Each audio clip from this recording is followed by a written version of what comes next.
Very good evening everybody. मैं divine power शोभा आप सभी का बहुत बहुत स्वागत करती हूँ अपने आज के वीडियो में। कैसे हैं आप लोग? आई होप बहुत ही अच्छे होंगे, लाइफ में बहुत ही मस्त होंगे।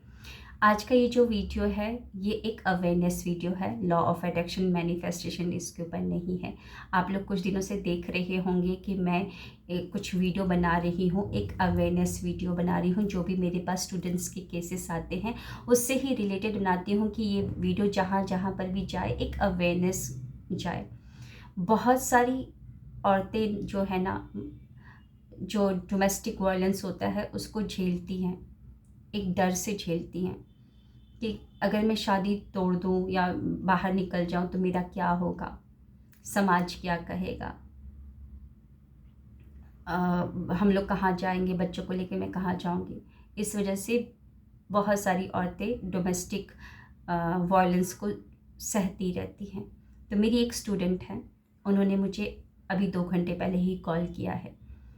उन्होंने मुझे क्या बताया, रोते रोते कॉल किया। सबसे पहले तो उनको संभालना और उनको चुप करवाने में ही मेरे को काफ़ी समय लग गया, क्योंकि वो रो रही थी, उनकी बातें कुछ समझ नहीं आ रही थी। उन्होंने क्या बोला कि आज मेरे हस्बैंड ने फिर से मुझे मारा, एक छोटी सी बात पे। मैंने उनका फ़ोन पे कॉल आ रहा था, मैंने बात कर लिया।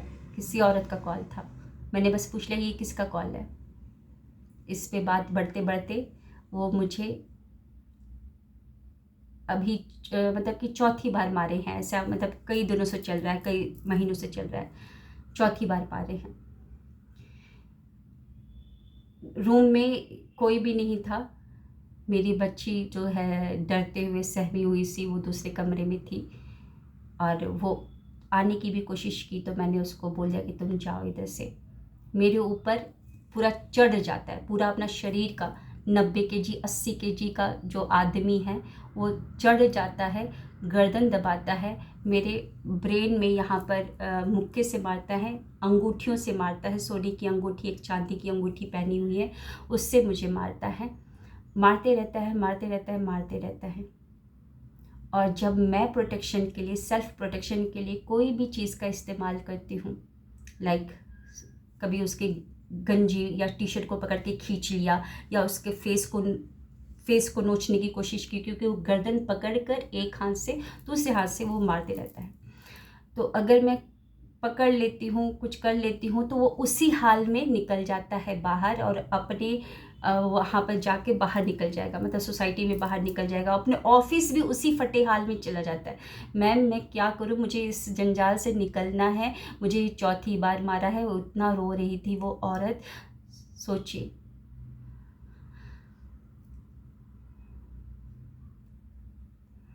सबसे पहले तो इतना मार सहना ही क्यों?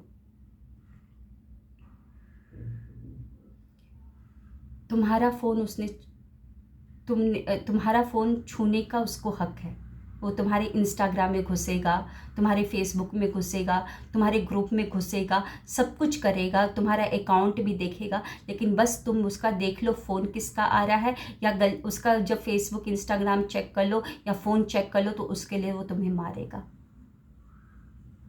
चलो तुमने बोला कि मैंने गुस्सा दिला दिया उसको, लेकिन एक बात बताओ, गुस्से में वो तुम पर ही हाथ उठा सकता है।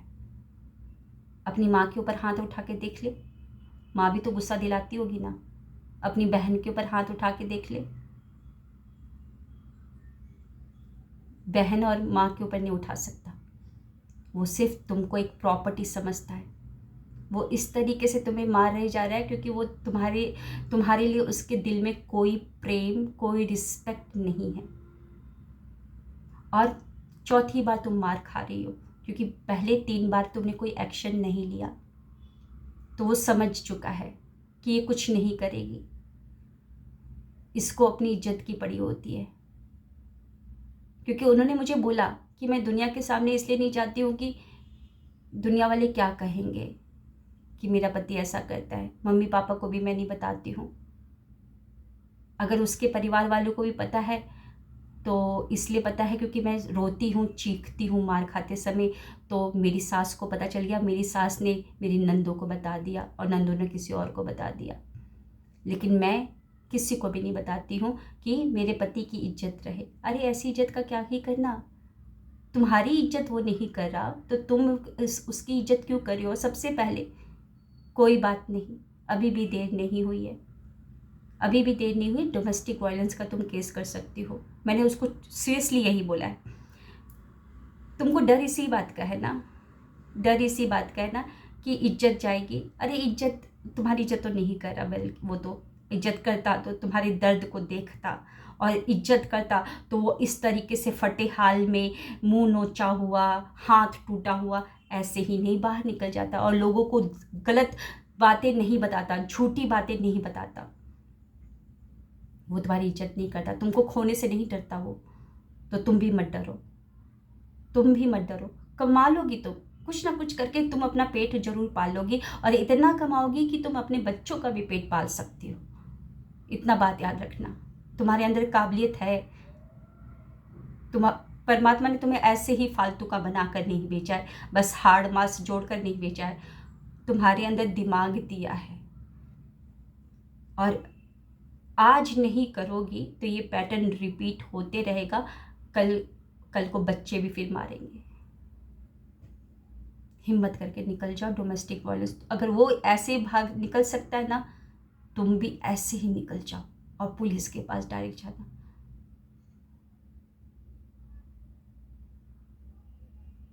और केस कर देना, और कमाने की कोशिश करो। अगर कुछ नहीं समझ में आए ना तो मुझे कॉल कर लेना, मैं तुम्हें सिखाऊंगी कि कैसे तुम, कुछ भी सिखा दूंगी मैं तुमको। यूट्यूब पे कैसे काम करते हैं, यूट्यूब से कैसे पैसे कमा सकते हैं, कैसे बोलना है, कैसे वीडियो बनाना है, कैसे अपलोड करना है, वो सब मैं बता दूंगी। कमा लोगी तुम।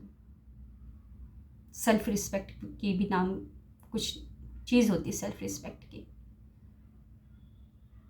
और इतना बात याद रखना, वो तुमसे प्यार नहीं करता।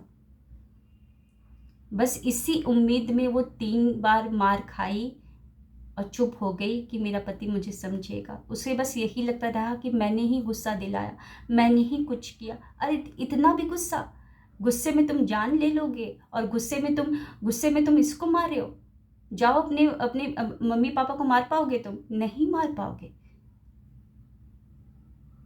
नहीं मार पाओगे। तो मैं ये वीडियो उन सारे औरतों के लिए बना रही हूँ जो डोमेस्टिक वायलेंस को सह रही हैं। आपको डर इसी बात का है ना, डर इसी बात का है ना कि आप बाहर जाके क्या करोगे, कैसे कमाओगे, बच्चों को क्या पालोगे, कुछ करोगे। तुम सब कुछ कर सकते हो, यू कैन डू एनीथिंग। कमा सकती हो। बहुत सारी औरतें जो बाहर जाके कमा रही, और समाज के बारे में क्या सोच रही हो? जो समाज पहले तुम्हारा साथ नहीं दिया, आगे क्या ही साथ दे देगा। कुछ दिन वो कुछ बोलेगा, अकेले रहती है, अकेले के देखो कैसे चलिए, कुछ दिनों के बाद फिर वो भी कुछ नहीं बोलेगा। समाज के बारे में मत सोचो, अपने बारे में सोचो। सो मैंने उनको ये बोला, 5वीं बार मार नहीं खाना है, बस बहुत हो गया, इनफ इज इनफ, आगे बढ़ो। आप मुझे बताइएगा, अगर ये आपके पास सिचुएशन आती, मैं आप लोगों से पूछ रही हूँ, अगर ये सिचुएशन आपके पास आती एक औरत की जो 3 बार मार खा चुकी है, लेकिन हर बार चुप रही है इस बात से कि उसके पति की इज्जत बनी रहे। उसका पति खूब बड़ी बड़ी टीम को हैंडल करता है, उसकी टीम में अगर जाके कहीं पे भी ये बात चली जाएगी तो क्या होगा। और फिर 4थी बार मार खा रही मोबाइल छूने की वजह से। बस आप क्या जवाब देते अगर आपके पास ये केस आता? तो मैं आपसे जानना चाहती हूँ, आप क्या जवाब देते? आपके जवाब का वेट रहेगा, मुझे कमेंट में मेंशन करिएगा। आप क्या जवाब देते ऐसे नार्सिसिस्टिक हस्बैंड के लिए? क्या करना चाहिए ऐसे नार्सिसिस्टिक टॉक्सिक हस्बैंड के लिए क्या करना चाहिए? आपके जवाब का मुझे वेट रहेगा।